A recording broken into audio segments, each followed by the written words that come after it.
Right, on you go. Okay, hello everyone, we're group 17078 and this is our pitch. I'm Leonard and this is Felix, Foreman. Leonard, Trickey, and Chloe's not here today. Exactly. Right. Now, you're wondering what our inspirations are, I wonder. Would you like to... Our first big inspiration to make our film was Donnie Darko, because there was the opening scene which was quite like our general idea for our film.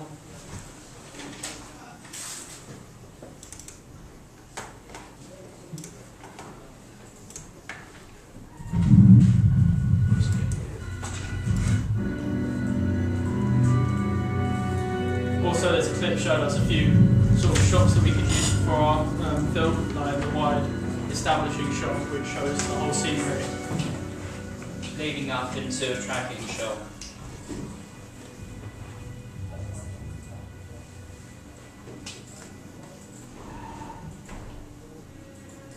For our shot, we also wanted to do a sort of panning shot into the main character, who is obviously sleeping or knocked out. Huh? I'll probably do.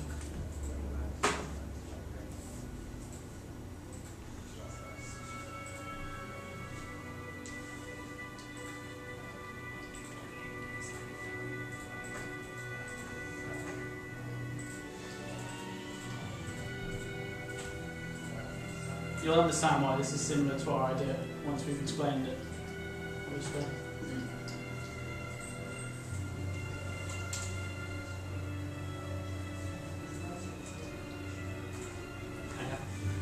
That'll do. Okay, also we got inspired by the 28 Days Later opening where the man wakes up in the hospital and there's no one else around. I'm just going to show you the clip now.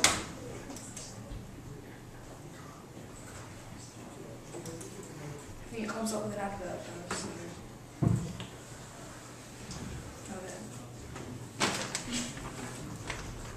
Just ignore this. Yeah. Yes. It's a very annoying advert.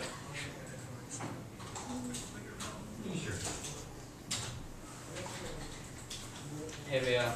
So this is kind of what we wanted, like the man just wakes, well he's going to wake up in an alleyway, but then he's going to walk out into the street and there's not going to be nobody there. And the way he reacts is kind of similar to this man going to react.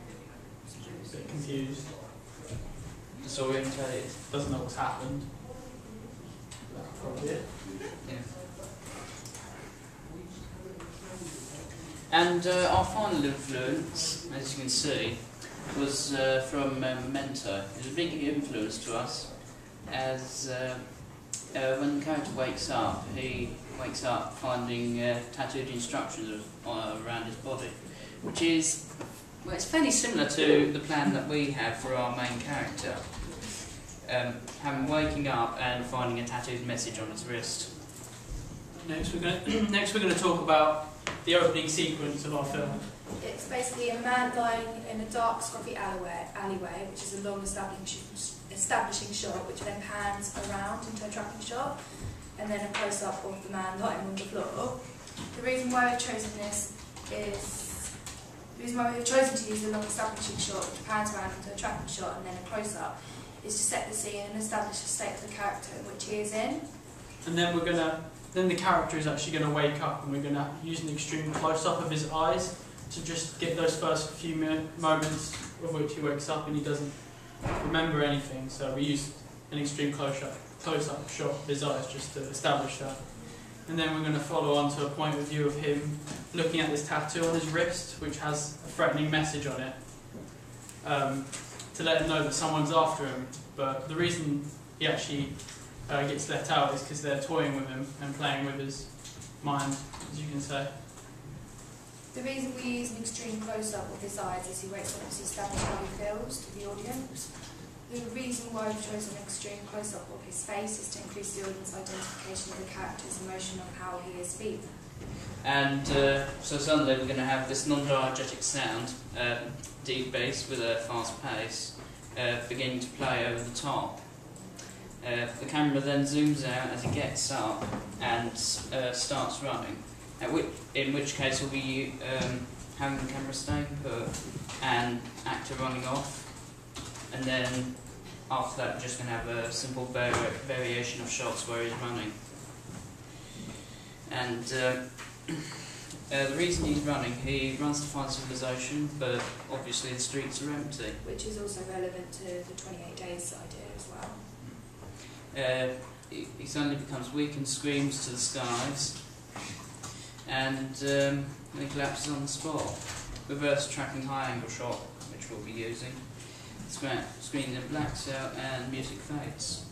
The reason we're going to use a non-diegetic sound, which is deep and will increase in pace, is sort of to symbolise his heartbeat and it raising with every moment, like to show fear to the audience that he's feeling. Okay, if we were given a large budget to make this into a whole film, the plot would be more complex and there's a thriller.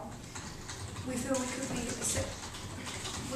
could be as successful as films like 28 Days Later, which was a considerable success at the box office and became highly profitable with a budget of about £5 million.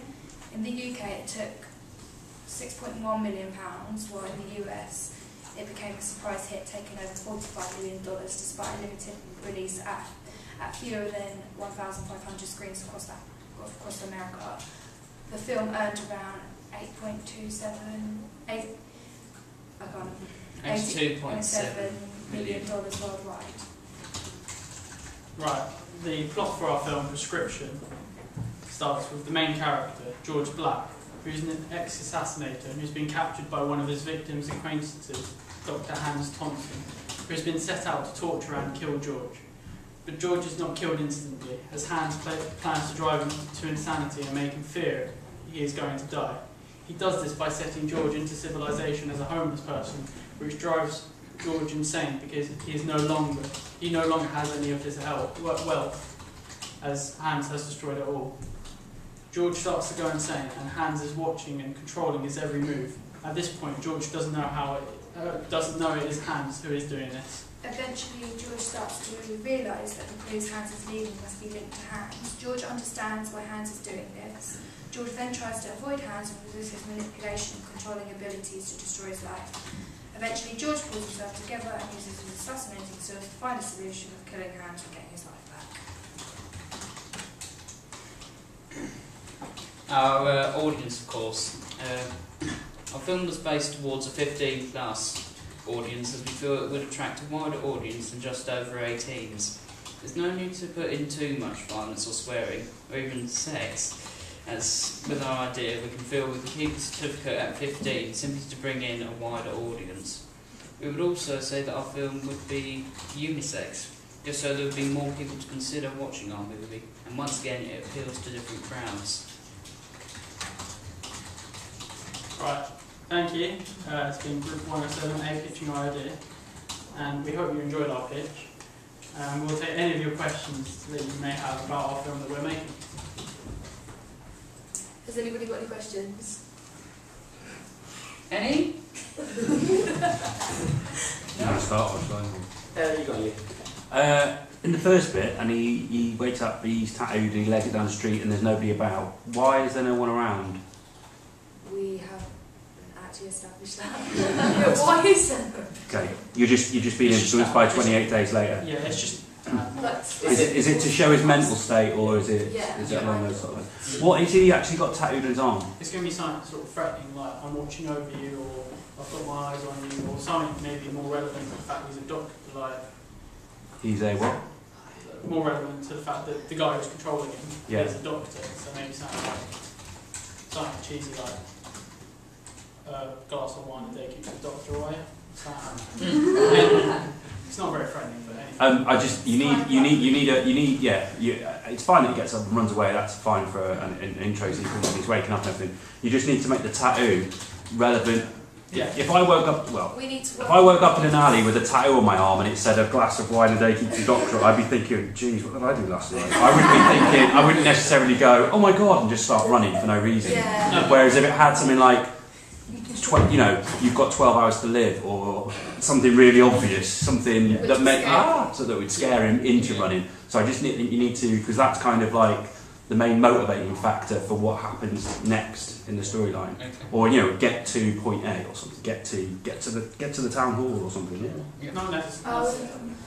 You know what I mean? So there's something. So it could be threatening, like something. Not like, really the glass of wine thing. No, I know. We just need to How do you see it being filmed? Do you see it being filmed like an indie film, or do you see it being filmed like a big budget film? Probably like a big budget film. So more like a Hollywood film. But maybe with a few variations of,